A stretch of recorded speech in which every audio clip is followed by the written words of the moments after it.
Greetings, welcome. Today I'm going to show you how to do King's Fall like a Giga Chad, because you don't want to do it like a loser virgin. Okay, step 1 is that you go to discord.gg/destiny2lfg to find some friends, because you literally have no friends. That's why you're doing King's Fall. Before you gather your team of highly intellectual people, you must remember what happens in King's Fall stays in King's Fall. And trust me, shit gets weird in King's Fall. A countdown, Dolphino.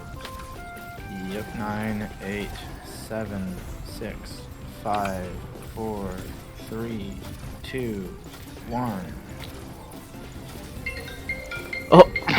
Firstly, we're going to go over the slam dunk encounter. It's literally easy. I did it when I was 9 years old when King's Fall came out. Holy shit. Literally 2 people grab ball, slam ball, and people shoot barriers so people with ball can get through, but do it quick, because if you don't do it quick, you have to do it again, and it gets really annoying if you have to do it over and over again, and how are people so inept? After you do this, you ignore the red chest symbols because they are for loser virgins. You go straight through the portal and continue running to the jump puzzle. Now you get through the jump puzzle instantly because you're so cool and epic, and you have to wait for all of your friends for at least 20 minutes. This is also the bit where there's that one guy who literally cannot press spacebar, so he has to go to orbit and rejoin once you're past the jumping puzzle. Holy shit, get a new spacebar. Alright, now we're on some real shit. The actual first encounter, totems. Totems is literally so brain dead easy, apart from some people just die randomly. Alright, so this section is pretty easy. I will explain it in the best manner I can. 2 people grab orb and get on the totem, while 2 people decimate the knight and grab another orb. The person behind him gets orb after.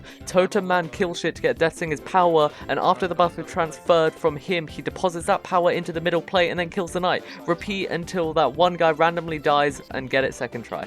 Alright, next we're moving on to War Priest. Why does this guy look so weird? First thing to say about this encounter, the game isn't buggy, you just suck. There are 2 things you need to do if you want to do this encounter like a Giga Chad. Step 1, DPS from this very specific spot. It's so good. Step 2, disregard Dato's guide. He is wrong. He doesn't know what he's talking about. Alright, so there are 3 plates, left, mid, right. This is literally plates the encounter. Okay, so can you read your lefts and rights? If so, you're going in middle. When the encounter starts, you'll have to kill trash mobs until you see a big knight. After you unalive the knights on each side, middle will have to execute the pro gamer move, left and rights. Middleman will have to step on the plate and say, it's left first. and then they will step on the plate and say, it is right. And then mid.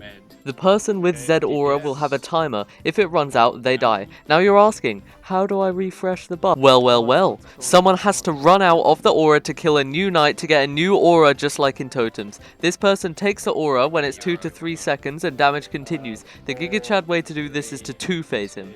And if you don't 2-phase him, then you are a complete utter failure to the raid and you should leave instantly and just quit. And once you've done that, take your loot from the boss and continue to the next area.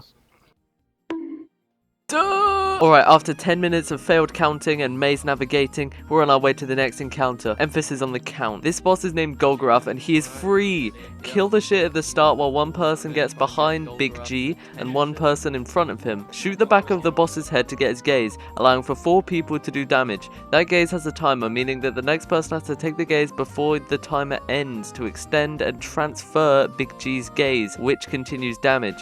Transfer buff until boss is dead or you run out of ceiling bubbles to do no damage, at which point you are not a Giga Chad. When Big G dies, wait for one of your fire team members to comment on why there's piss on his screen. Oh, he pissed on me. Oh, fish? This time though, you run past the chest and the secret chest and skip the jump puzzle. Alright fuckos, it's time to make like a physics equation and get some work done up in this. Alright, this next encounter is the Daughters of Oryx, but they might as well be nothing. This is a raid after all, not a lore video. For this encounter, you could actually play a part and help your team like a nerd, or just tell your team that you're going to be a floater and do absolutely nothing but vibe the encounter and just damage the sisters when your team says to do so, even though it is pretty fun when you get torn and have to do the jumping puzzle. However, when you do beat the sisters first try and get to Oryx, things are completely the same. You just really need to follow up on your team, you know, run from bombs when they say run from bombs. Oh yeah, run from the bombs.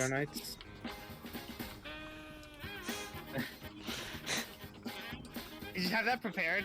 Shoot Oryx's chest when they say to shoot Oryx's chest, and go to the plate when you get torn. That's pretty much it. It's not that difficult. And if, my friends, you can do the raid exactly as I've said, then you are finally a Giga Chad. Thank you for watching. Zip boys, damage. You just jinxed us. No, we'll have enough time. We'll have enough time. Have faith. Have faith. Yeah. I'm dipping to the max, man. Come on, we got this. Come on, come on, come on, come on, come on, come on, Please, come on, come on. please. Yes! That is so generous. That is so generous. Why is that so generous? He should have killed us. No malice.